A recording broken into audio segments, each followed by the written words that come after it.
Bună ziua și bine v-am găsit la o nouă ediție a emisiunii Academica, în care îl avem invitat pe domnul profesor universitar dr. Leonarda Zanfirei, rectorul UMFST Târgu Mureș. Anul 2019 a fost anul internaționalizării academice. Despre acest subiect, dar și despre alte subiecte discutăm în cele ce urmează cu domnul rector. Bună ziua, domnule rector, bine ați revenit alături de noi. Bună ziua, bine vă regăsesc. Domnule rector, ne aflăm la sfârșitul unui an extrem de generos în activități și evenimente de referință. V-aș ruga să ne faceți un scurt bilanț al acestui an. A fost un an plin de evenimente academice, plin de acțiuni și decizii de natură administrativă și un an care, mai mult ca oricând, a deschis universitatea spre componenta de internaționalizare, în care credem foarte mult și care a devenit o valoare nu doar a universității noastre, ci a tuturor universităților care văd ce se întâmplă în jurul nostru. Sigur, capul de afiș al evenimentelor din acest an este, fără îndoială, unificarea cu Universitatea Petru Maior.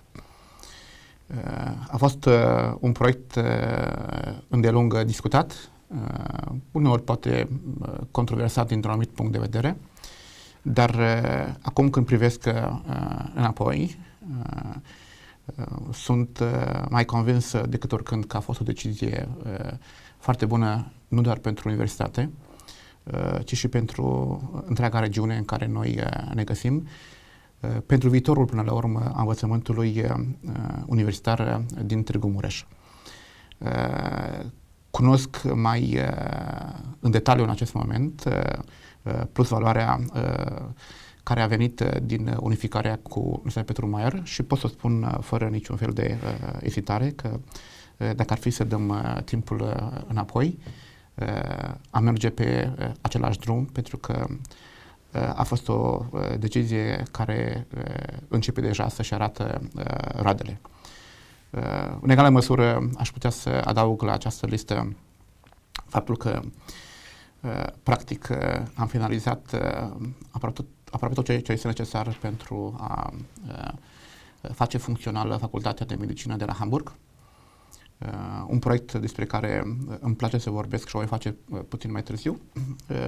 Și deși lista ar putea să fie lungă, aș vrea să mă rezum la trei obiective importante, al treilea fiind unul de altă natură, dacă doriți, faptul că, iată, studioul în care ne găsim, UMFST TV, în acest moment este funcțional, este coerent, are o funcționare articulată, are emisiuni predictibile și acoperă o zonă de interes foarte largă care excede interesul academic. Practic, este o voce a cetății pe care noi o transmitem orașului nostru și doar acestuia de foarte multă vreme, proiectul ajungând în sfârșit la o formă de maturare de care sunt foarte bucuros.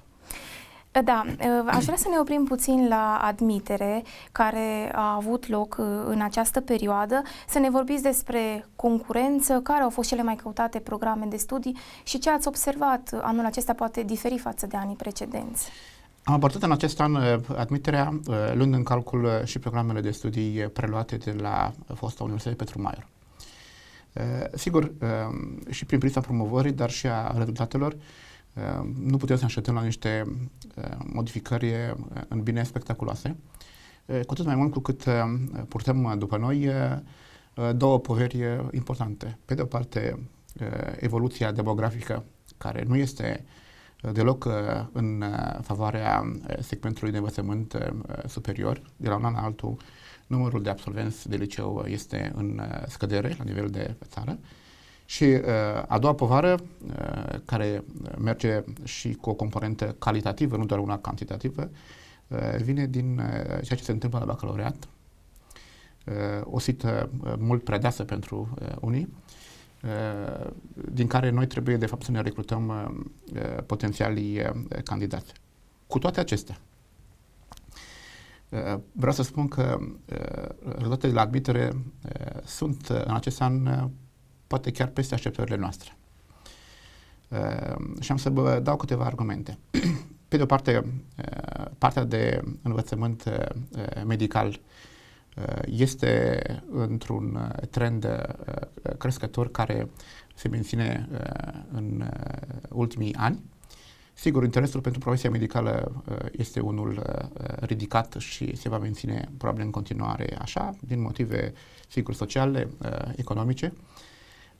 Numărul de candidați înscriși la medicină, atât la limba română cât și la limba maghiară, în acest an este mai mare față de ceea ce a fost anul trecut. Practic, pentru al 5-lea an consecutiv, suntem cu cea mai mare concurență din țară la programul de medicină limba română. Asta spune ceva, într-o piață concurențială foarte puternică, cu 3 facultăți de medicină, dintre care una foarte performantă în apropierea noastră, pe o rază de aproximativ 100 de kilometri. Iată că ne menținem în top, chiar în vârf, aș spune eu. Dovada este că ne vin candidați din toate zonele țării și ei vin pentru că înțeleg că aici se face nu doar învățământ de calitate, dar și că mediul este unul prietenos, european, propice unei vieți de student deosebite.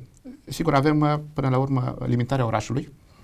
Studenții au nevoie și de cultură și de parte socială, nu doar de parte academică. Nu putem rivaliza, din păcate, cu alte orașe în ce privește viața socială pe care o putem oferi studenților.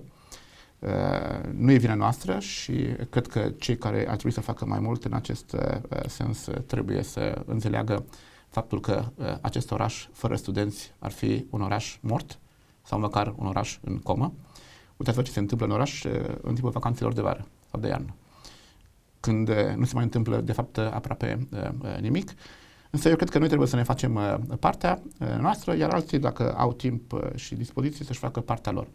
Deci programul de medicină este un program care merge bine, la fel și programul de medicină dentară și de asemenea programele de 3 și de 4 ani. Există o anume îngrijorare față de programele de la farmacie, pentru că acolo numărul de candidați a scăzut de la un an la altul. Nu e o chestiune legată de învățământul din Târgu Mureș, este un trend de același fel în toate universitățile de medicină și farmacie din țară.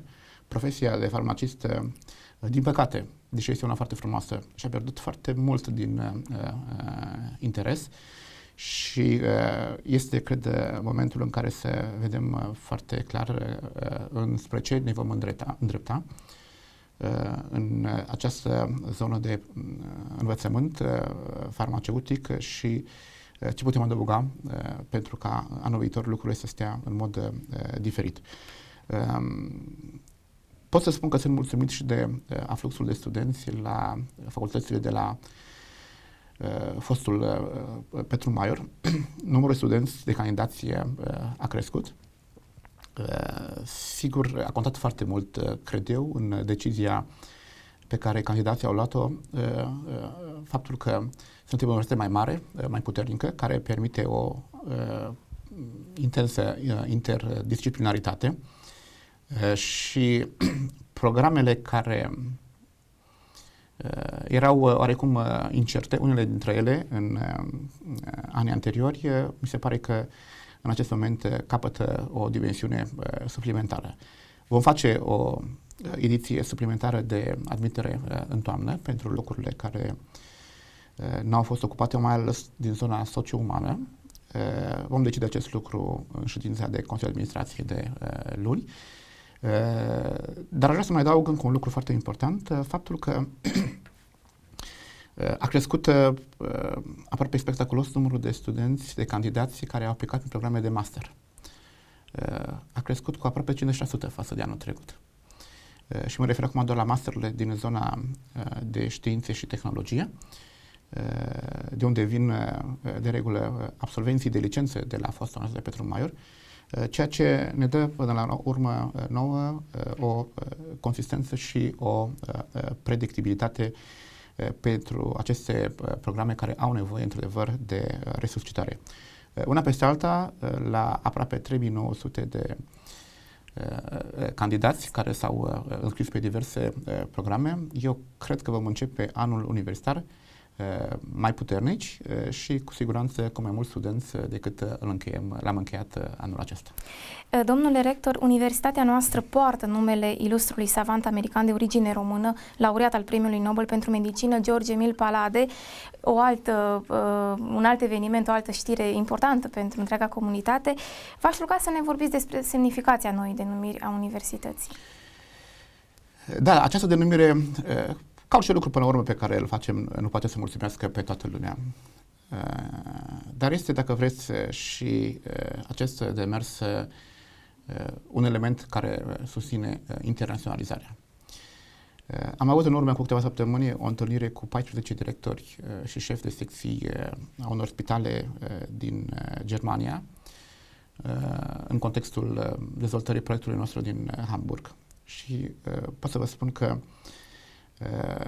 în momentul în care au aflat denumirea completă a universității noastre, a fost o reacție extrem de pozitivă și de surpriză plăcută. Mulți dintre ei nu știau că Palade a fost român, deși toți știau despre George Emil Palade.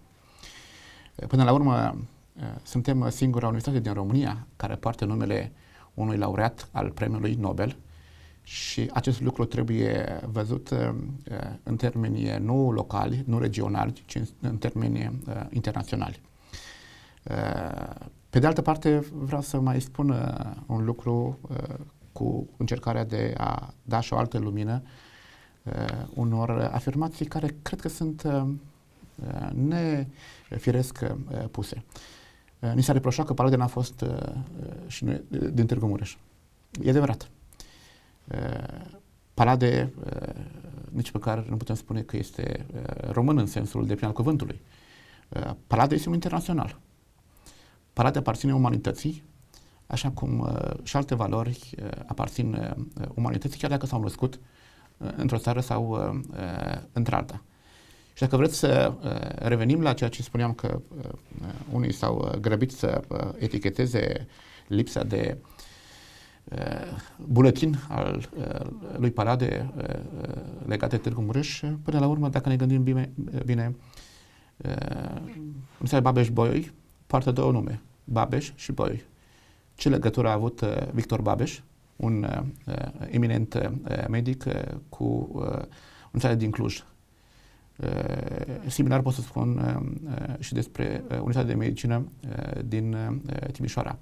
De fapt, noi nu mai putem trăi într-o zonă atât de regionalizată și ceea ce facem noi trebuie să dea un semnal celor din jur că nu suntem Târgu Mureș, ci suntem Europa, suntem până la urmă lumea întreagă. George Emil Palade este cu adevărat una dintre marile personalități ale medicinei moderne și trebuie să fim mândri că noi purtăm numele acestui ilustru savant. Da.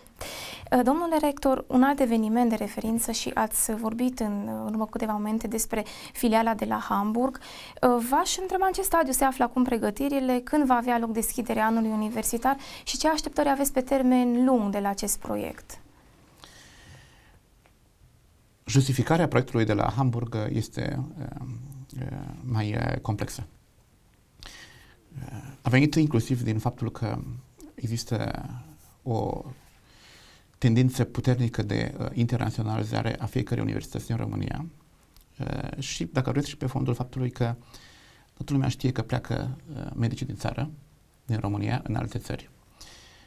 Filozofia proiectului a fost acela de a schimba puțin paradigma. De ce să plece din România medici când putem să exportăm din România know-how, cunoștință?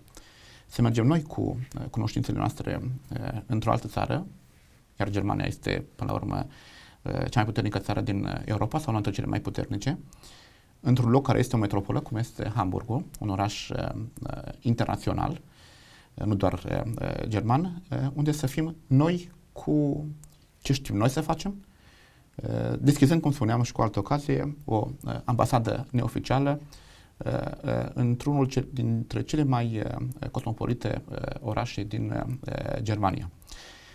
Pe de altă parte, Declinul numărului de candidați la universitățile din România trebuie să ne facă să căutăm alternative. Fie prin studenți internaționali care vin din alte țări în România, și vedeți că în acest moment noi avem studenți din peste 50 de țări care studiază în România, fie adăugând la studenții care există, studenți internaționali într-o altă locație, și la Hamburg avem aprobat o cifră de școlarizare de 150 de studenți pe an.